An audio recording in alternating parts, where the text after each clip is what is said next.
बिस्मिल्लाहिर्रहमानिर्रहीम। बहुत शुक्रिया आप तमाम दोस्तों की तशरीफ़ आवरी का। हमने बचपन में सुना था पाकिस्तान तारीख़ के नाजुक दौर से गुज़र रहा है। मेरे ख़्याल में हमारा बचपना ख़त्म होके अब जवानी में आ गए हैं। जितना नाजुक हालात आजकल हैं, मेरे ख़्याल में पाकिस्तान की तारीख़ में कभी नहीं हुए होंगे। एक ऐसा दौर जिस दौर में गुर्बत, भूख, अफलास, बेरोज़गारी, हर चीज़ में रिकॉर्ड इजाफ़ा हुआ है। जिन लोगों ने 1 करोड़ नौकरी देने का वादा किया था पाकिस्तान की आवाम से, उन्होंने 1 करोड़ नौकरी तो नहीं दी, लेकिन लाखों की तादाद में पाकिस्तानियों को बेरोज़गार ज़रूर किया। 50 लाख घर बनाने का वादा तो किया था। 50 लाख घर बनाने का तो नहीं पता, लेकिन लाखों की तादाद में घरों को उजाड़ ज़रूर दिया है।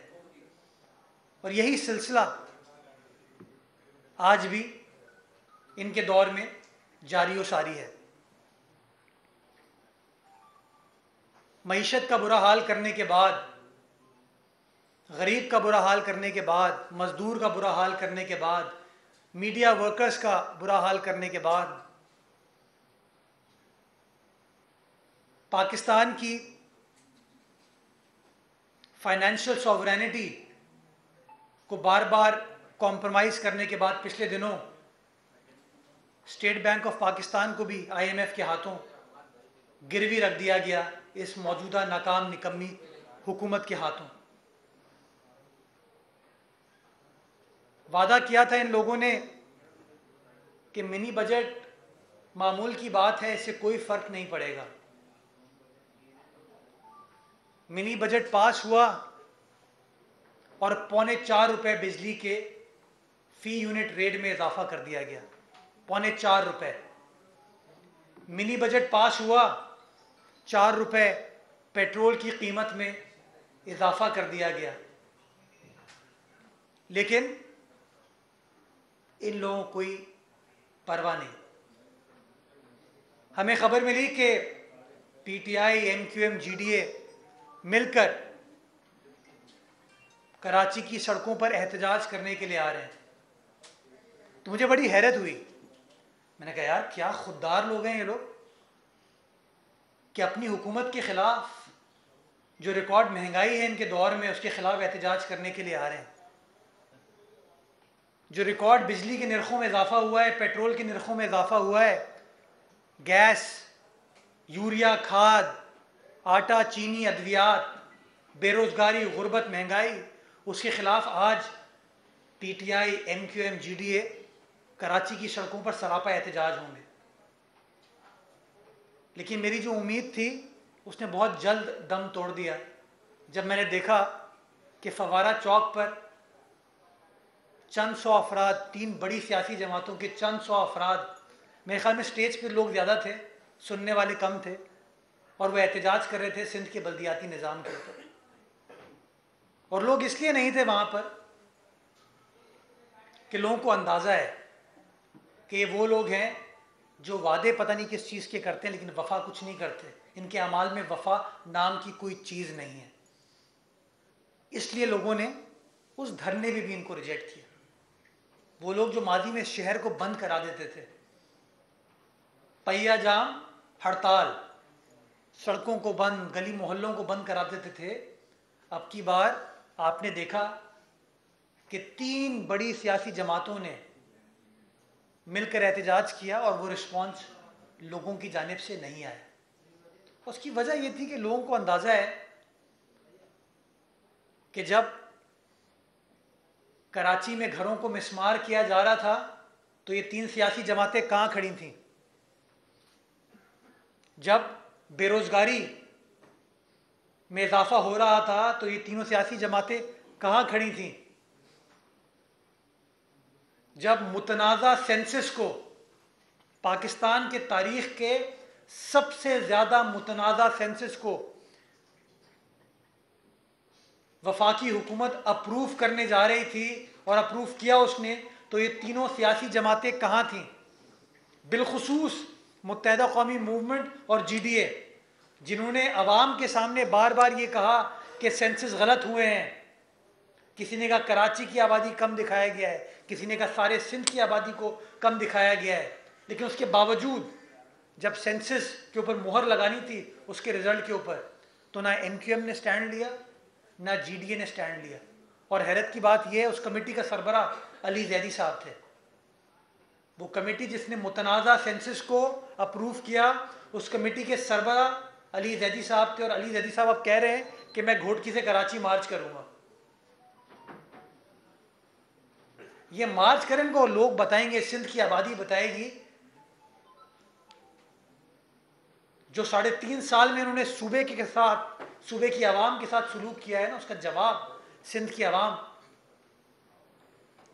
इनको देगी अगर ये इन्होंने निकलने की कोशिश की। क्योंकि ये भी अब सोच रहे हैं, इनको अंदाजा है कि 27 फरवरी को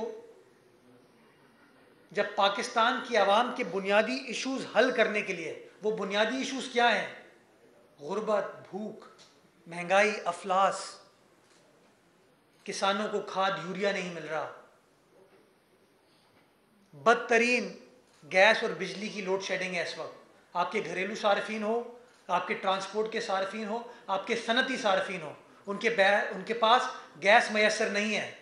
और ये नाकाम निकम्मी हुकूमत हर साल आवाम को सिर्फ बुरी खबर सुनाती है कि हमारे पास गैस नहीं है, हल नहीं देती कोई कि कैसे उनको हल मिल सके। तो जब बिलावल भुट्टो जरदारी इन मसाइल का हल तलाश करने के लिए इस अवाम दुश्मन नाकाम निकम्मी हुकूमत को घर भेजने के लिए इस्लामाबाद का रुख कर रहे हैं, तो ये भी इनकी घबराहट है कि उन्होंने कहा हम इस्लामाबाद छोड़ देते हैं। ये वफाकी वुज़रा ने सोचा कि अगर हम उस वक्त इस्लामाबाद में होंगे तो प्रॉब्लम हो जाएगी, तो उन्होंने कहा चलो हम किसी बहाने से इस्लामाबाद से निकलें, घोटकी, मुल्तान, कराची जाएं। ये जहाँ जाएंगे जिल्लत और रुसवाई का इनको सामना करना पड़ेगा। क्यों?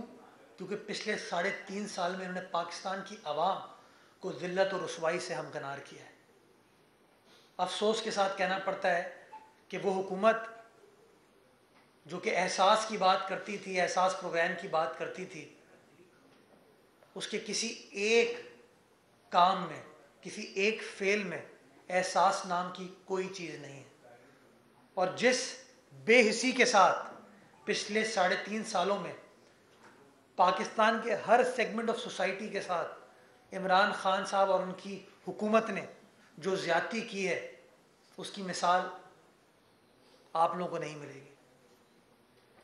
पाकिस्तान की आवाम सोच रही है कि वो पुराना पाकिस्तान जिसमें 85 रुपये 88 रुपये लीटर पेट्रोल मिलता था वो बेहतर है। 147 का पेट्रोल हो गया है। वो पुराना पाकिस्तान बेहतर है जिसमें 55 रुपये किलो चीनी मिलती थी, आज 115, 120, 125 पर नहीं मिलती, ढूंढना पड़ती है। वो पाकिस्तान बेहतर है जहाँ पर आटा, अद्वियात, यूरिया खाद, गैस लोगों को मिलती तो सही। अभी तो इनकी माफियाज की वजह से हर चीज़ नापैद हो गई है। और मुझे दुख इस बात का होता है कि बजाय इसके मुत्तहदा कौमी मूवमेंट जब हमारी इत्तेहादी थी तो हर तीसरे हफ्ते हुकूमत छोड़ देती थी कि जी पेट्रोल की कीमतों में इजाफा और हम हुकूमत छोड़ रहे हैं। 3.5 सालों में मेरे ख्याल में 2 दर्जन बार पेट्रोल की कीमतों में इजाफा हुआ है, लेकिन इन्होंने हुकूमत छोड़ने का फैसला छोड़ें, कोई हल्का सा अंदिया दिया जाता है ना, वो भी नहीं दिया। मुझे अफसोस इस बात पर होता है कि GDA जो कि अभी एहतजाज कर रही थी, जब इतना मुतनाज़ा सेंसस पार्लियामान से इन लोगों ने अप्रूव कराया तब उन्होंने धरना क्यों नहीं दिया? चले कराची में नहीं देते, खैरपुर में दे देते, सांगड़ में दे देते, घोटकी में दे देते। नहीं, जमात इस्लामी अभी 3.25 रुपये बिजली के फ्री यूनिट में इजाफा हुआ है, 4 रुपये पेट्रोल में इजाफा हुआ है। बेरोज़गारी, गुर्बत, गैस आपके सामने। इस मामले पे आपको जमात इस्लामी इस्लामाबाद में धरना देते हुए नज़र नहीं आती है, लाहौर में धरना देते हुए नज़र नहीं आती है। खैबर पख्तूनख्वा के अंदर एक नया कानून ला के ये लोग बल्दियाती इलेक्टेड बल्दियाती नुमाइंदे जो हैं उनको असिस्टेंट कमिश्नर के मातहत करने का सोच रहे हैं। आप चाहेंगे वो रूल्स मैं आपको दे दूंगा, लेकिन जमात इस्लामी पेशावर में धरना देने का नहीं सोच रही। लेकिन कराची शहर में जहां पर एक ऐसी हुकूमत है जिसने तमाम इख्तिलाफ के बावजूद बल्दियाती निज़ाम को अपनी मुद्दत पूरे करने का हक दिया, और बल्दियाती निज़ाम जब ख़त्म हुआ तो अब 2021 में 2022 में जो नया निज़ाम लेकर आए वो 2013 के मुकाबले में और बेहतर है, उसमें और इख्तियारात दिए गए हैं। बजाय इसके कि उस निज़ाम को चलने दें, उसके ख़िलाफ़ प्रोपेगेंडा कर रहे हैं। मैं बड़ा एहतराम करता हूँ नईम रहमान साहब का। आज मैं उनकी प्रेस कॉन्फ्रेंस देख रहा था, उन्होंने कहा कि दुनिया देख रही है कि जमात इस्लामी का कराची में कम बैक हो रहा है, और मैं कराची वालों को यही बताना चाहूँगा कि सारी जो धरना की सियासत चल रही है ये कम बैक की कोशिश है। सारी ये जो एफर्ट्स की जा रही हैं वो इसीलिए हैं कि किसी तरीके से कराची में कम बैक हो जाए। मैं समझता हूँ कराची वालों के सामने ये चीज़ अब आया हो चुकी है कि जो कम बैक वाले हैं वो माजी में कम कर चुके हैं, और कराची वालों ने उनको बैक भेजा था। अब कराची वाले नए ऑप्शन की तरफ देख रहे हैं, पाकिस्तान पीपल्स पार्टी की तरफ देख रहे हैं, और ये परेशानी लाक है इन तमाम सियासी जमातों को। जब ही ये धरने दे के इस तरह की बयानबाजी करके एक अच्छा मुतवाज़न मकामी हुकूमत का जो निज़ाम सिंध हुकूमत लेकर आई है उसको जेपरडाइज करने की कोशिश कर रहे हैं। दूसरी चीज़ मैं गुजारिश ये करना चाहूँगा कि जो बार बार ये लोग कहते हैं बल्दियाती निज़ाम को वापस लो, ये कहते हैं बल्दियाती निज़ाम सही नहीं है, दुरुस्त नहीं है, इसको वापस लिया जाए, तो मैं उनसे पूछना चाहूँगा कि अगर बल्दियाती निज़ाम को आज वापस ले लिया जाए तो इलेक्शन हो पाएंगे फिर? यानी कि आप लोग राय फरार इख्तियार करने की कोशिश कर रहे हैं। आपको अंदाज़ा है, बखूबी अंदाज़ा है कि अगर आज इलेक्शन होते हैं तो आप लोग बहैसियत सियासी जमात के कराची वालों के लिए ऑप्शन नहीं है, बल्कि सारे सिंध में आप लोग ऑप्शन नहीं है। इसलिए आप उस कानून को मुतनाज़ा बनाने की कोशिश कर रहे हैं ताकि किसी तरीके से फ़िलहाल इलेक्शन से आपको राह फरार मिल सके। मैं बताना चाहूँगा कोई राह फरार आपको नहीं मिलेगी। पाकिस्तान पीपल्स पार्टी की सिंध हुकूमत समझती है कि एक अच्छा मुतवाज़न बैलेंस्ड कानून सूबा सिंध के अंदर राइज किया गया है।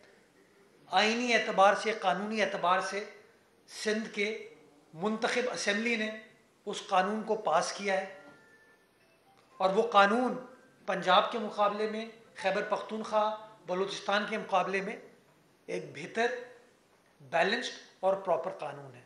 और जो माजी में आप तनकीद करते थे सिंध हुकूमत पे पानी, सेवरेज, सैनिटेशन के हवाले से, ये वो इख्तियारात जो कि लाहौर में भी नहीं है वहाँ के मेयर के पास, वो इख्तियारात इस नए निज़ाम के ज़रिए मुंतखब मेयर को दिए जा रहे हैं। तो खुदारा अपनी ज़ाती मफाद की वजह से कवानीन को मुतनाज़ा ना बनाएं, इलेक्टोरल प्रोसेस को मुतनाज़ा ना बनाएं, इलेक्शन होने दें ताकि फौरी तौर पर जो इलेक्टेड नुमाइंदे हैं सिंध की आवाम के बल्दियाती, वो आएँ, हल्फ लें, इलेक्ट हों, हल्फ हों और ख़िदमत करें, और जो केयर टेकर सेटअप है, एडमिनिस्ट्रेटर का सेटअप है, ये ख़त्म हो। बहुत शुक्रिया।